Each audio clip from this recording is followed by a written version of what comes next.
12월 15일 화요일 베드로전서 2장 1절부터 10절까지의 말씀입니다. 구원받은 사람은 언제까지 영적 성장을 해야 할까요? 우리의 영적 성장을 위해 어떻게 해야 할까요? 계속 영적으로 성장하고 성숙하고 있습니까? 혹 멈추어 있지는 않습니까? 구원받은 성도는 영적으로 성장하기 위해서는 반드시 버려야 할 것과 해야 할 것이 있습니다. 1절 말씀을 함께 읽어볼까요? 그러므로 여러분은 모든 악의와 모든 거짓과 위선과 시기와 모든 비방의 말을 버리십시오. 아멘. 하나님의 말씀을 통해 새롭게 태어난 성도들은 서로 뜨겁게 사랑해야 하는 자들이지요. 그러므로 성도들은 중생하기 전 옛사람에 속하는 기질이나 속성들을 과감하게 버려야 합니다. 그것이 바로 악의, 거짓, 위선, 시기, 비방의 말이지요. 베드로는 서신을 읽는 성도들이 자신의 교훈을 철저하게 받아들이기를 기대하는 마음으로 모든 이라는 단어를 3번이나 사용하며 강조했습니다. 사도 바울 역시 옛사람의 성품을 벗어버리라고 명령했었지요. 성도는 선으로 악을 이겨야 하는 자들이기 때문입니다. 영적으로 성장하려면 버려야 할 것만 있는 것이 아니지요. 꼭 해야 할 것이 있습니다.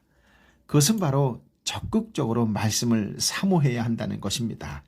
2절, 3절 말씀을 함께 읽어볼까요? 갓난 아기들 같이 신령하고 순전한 젖을 사모하십시오. 이는 여러분이 구원에 이르도록 자라게 하려는 것입니다. 여러분이 주의 인자하심을 맛보았으면 그렇게 하십시오. 아멘. 긍정적인 명령문으로 그리스도인의 영적 성장을 위해 반드시 해야 할 것을 제시합니다. 갓난 아기들 같이 신령하고 순전한 젖을 사모해야 한다고 말합니다. 여기서 신령하고 순전한 젖은 하나님의 말씀을 가리킵니다. 갓 태어난 아이가 성장하기 위해서는 젖을 먹어야 하는 것처럼 영적으로 태어난 성도도 성장하기 위해서는 말씀을 사모해야 합니다. 성도들이 옛 사람의 기질을 버리기 위해서는 더 적극적으로 하나님의 말씀을 간절히 갈망해야 하지요. 하나님의 말씀에 대한 갈망 없이 의지나 노력으로는 옛사람의 습성을 버릴 수 없습니다. 아기에게 젖이 생존을 위해 필수적이듯 성도에게 하나님의 말씀은 영적 생존의 필수적입니다. 하나님의 말씀이라는 영적 자양분을 섭취해야만 건강하고 균형 잡힌 성도로 성장할 수 있습니다. 3절은 시편 34편 8절의 말씀을 인용한 것인데요. 예수를 그리스도를 믿는 그리스도인은 하나님의 구원을 받아들임으로써 첫 걸음을 내디뎠습니다. 그때 이미 구원을 경험하고 하나님의 선하심과 인자하심을 맛본 것이지요. 하나님의 인자하심을 맛본 사람은 신령한 하나님의 말씀을 갈망하며 말씀으로 인해 만족을 누립니다. 성도는 날마다 말씀 안에서 자라가야 합니다. 말씀을 읽고 말씀대로 살면 말씀이 능력으로 세상을 이기고 풍성한 삶을 살 수 있습니다.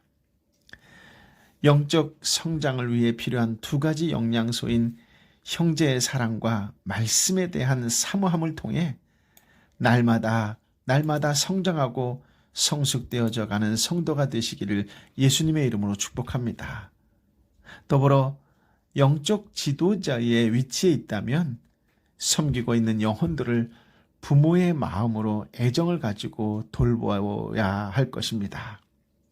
하나님의 살아있고 영원한 사랑과 말씀을 통해서 계속 영적으로 성장하고 성숙하시기를 예수님의 이름으로 축복합니다. 아멘. 4절, 5절 말씀인데요. 함께 읽어볼까요? 사람에게는 버림을 당하셨으나 하나님께는 택하심을 받은 보배로운 산 돌이신 예수께 나아가 여러분 자신도 산 돌들처럼 신령한 집으로 세우십시오. 그래서 예수 그리스도로 인해 하나님께서 기쁘게 받으실 만한 제사를 드리는 거룩한 제사장이 되십시오. 아멘. 예수님을 산 돌, 리빙스톤, 살아있는 돌이라고 했습니다. 예수님은 사람들이 무지와 악함 때문에 버림을 받은 분이었지만 실제로 그분은 하나님께 선택받은 값지고 살아있는 돌입니다. 살아있다라는 표현은 죽지 않고 생명을 소유한 것을 뜻하지요. 살아있는 돌, 산돌은 구약과 신약의 맥빠지고 본질이 상실된 채 죽은 돌들로 건축된 옛 성전들과 대조를 이루는 이미지입니다. 이런 점에서 예수님은 옛 성전을 대체하고 성전이 의미하는 바를 완전히 성취하심으로 하나님께 나아가는 유일하고도 새로운 길을 만드시고 열어주신 성전입니다. 예수 그리스도를 산돌, 살아있는 돌로 소개한 베드로는 이제 예수님을 통해 하나님의 임재의 자리로 나아가게 된 성도들을 살아있는 돌, 산돌로 정의합니다. 그래서 성도를 신령한 집, 즉 작은 성전으로 간주하지요. 예수님이 살아있는 돌로 모퉁이의 머릿돌이 되신 것처럼 성도 역시 살아있는 돌로 연합해 신령한 집, 하나님의 거룩한 백성의 모임인 교회를 이루어가야 합니다. 인간이 만든 기초는 언젠가는 허물어지지요. 그러나 예수님을 기초로 굳게 선 사람은 반석 위에 세운 집처럼 튼튼합니다. 우리의 교회나 공동체 역시 마찬가지입니다. 예수님을 주인으로 모시지 않은 모임이나 공동체는 견고하지 못합니다. 그러나 예수님이 중심이 되는 곳에는 아름답고 위대한 역사가 일어나게 됩니다. 반석이신 그리스도로 인해 날마다 든든히 서가는 성도가 됩시다.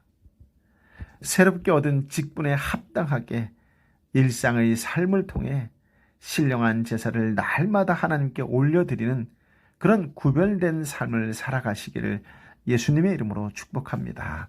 아멘. 6절부터 8절까지의 말씀인데요. 함께 읽어볼까요? 성경에 기록되기를 보라, 내가 택한 보배롭고 요긴한 모퉁이 돌을 시온에 둔다. 그를 믿는 사람은 결코 수치를 당하지 않을 것이다 라고 했습니다. 그러므로 믿는 사람들에게는 보배이지만 믿지 않는 사람들에게는 거룩한 자들의 버린 돌이 모퉁이의 머릿돌이 됐다 했고, 또한 거치는 돌과 넘어지게 하는 바위가 됐다고 했습니다. 그들이 말씀에 순종하지 않으므로 넘어지니 이는 그들이 그렇게 되도록 정하셨기 때문입니다. 아멘. 6절부터 8절은 이사야 28장 16절, 시편 118편 22절, 이사야 8장 14절이 차례로 인용된 말씀으로 두 부류로 구별되는 내용이 전개됩니다. 이 구별의 중심에 하나님이 선택하고 세우신 돌이 자리 잡고 있습니다. 이 돌은 구약시대에는 예언된 메시아였고 신약시대에는 이미 메시아로 오신 예수 그리스도이십니다. 즉 예수님을 영접한 성도들에게 하나님의 구원이 선물로 임함으로써 예수님은 보배로운 돌이 되지만 예수님을 의도적으로 거부하고 거절한 사람들에게는 하나님의 심판이 임함으로 이들에게 예수님은 오히려 부딪히는 돌과 걸려 넘어지게 하는 바위와 같게 되지요. 이 구절에서 강조되는 것은 무엇보다 예수님을 믿는 성도는 수치를, 부끄러움을 당하지 않을 것이라는 약속입니다. 아멘. 9절 10절 말씀을 함께 읽어볼까요?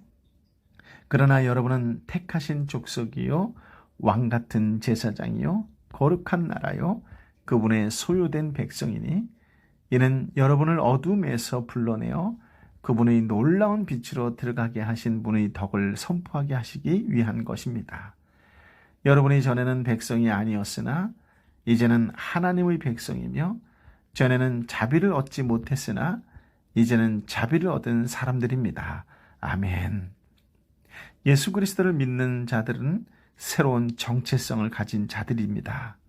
택하신 족속, 왕 같은 제사장, 거룩한 나라, 그분의 소유된 백성입니다. 구약 이스라엘 민족에게만 적용되었던 존귀한 호칭이 이제 예수님을 메시아로 영접한 모든 성도에게 적용된 것입니다. 여기에는 유대인이나 이방인이나 제한이나 차별이 없지요. 믿음의 사람은 하나님이 특별히 선택한 백성이며 왕 대신 하나님께 속한 제사장이며 하나님께 따로 구별된 백성이고 하나님이 소유된 백성입니다. 한마디로 성도들은 이제 하나님과 불가분리의 관계를 맺게 된 것이지요. 하나님의 각별한 사랑과 돌봄의 대상으로 존귀한 특권을 누리게 된 자들입니다. 이것이 바로 성도의 신분입니다. 그렇다면 하나님은 왜 우리를 이 같은 존재로 부르신 것일까요? 그것은 어둡고 악한 길에서 밝고 선한 길로 불러주신 하나님의 아름다운 덕을 찬양하고 선포하기 위해서입니다. 이것이 바로 우리가 이 땅에 존재하는 이유이며 사명이지요. 성도로서 육체의 정욕을 제어하며 선한 행실로 하나님께 영광을 올려드리며 귀한 사명에 최선을 다하는 빛과 소금이 됩시다.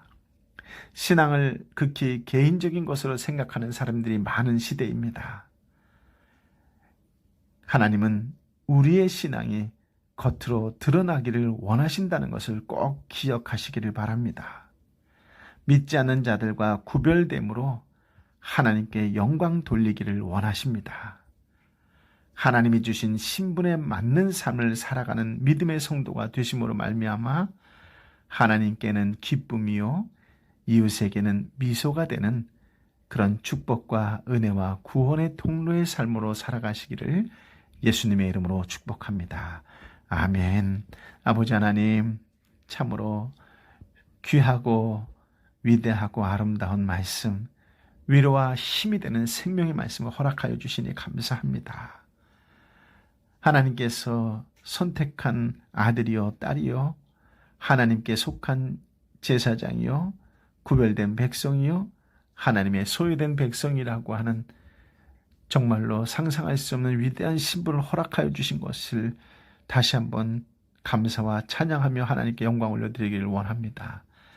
하나님, 이러한 신분이 어렵고 힘들어 살아가는 나에게 무슨 소용이 있겠냐라고 자주 섞인 한탄을 할 수밖에 없는 상황과 환경에 있는 하나님의 사람들도 있을 것입니다. 이때 다시 한번 그들의 심령 가운데에 불같은 은혜를 더하여 주시어서 하나님께 속한 것이 얼마나 위대하고 감사한 일인지 이보다 더 큰 은혜가 없다는 것을 깨닫게 되는 구원받은 백성으로서 회복되는 은총을 허락하여 주옵소서. 결단코 하나님께서 허락하신 이 신분을 세상 것에 짓눌리거나 세상 것에 밀리거나 세상 것을 오히려 더 부러워하는 어리석은 자가 되지 않도록 다시 한번 주님 은혜 위에 은혜를 더하여 주옵소서. 육신의 연약함으로 힘들어하고 아파하는 형제와 자매를 불쌍히 여겨 주옵시고 은혜를 부어 주옵소서. 긍휼히 여겨 주옵소서. 경제적으로 너무나 힘들어 신음소리 내기조차 버거울 정도로 외로워하는 하나님의 아들 하나님의 딸을 불쌍히 여겨 주옵시고 저들의 삶 위에 다시 한번 은혜를 부어 주옵소서. 해같이 빛나는 별처럼 빛나는 인생이 펼쳐질 것이라고 하는 하나님의 약속이 현실의 약속으로 다가올 수 있는 그 뜨거운 은혜를 다시 한번 부어 주옵소서.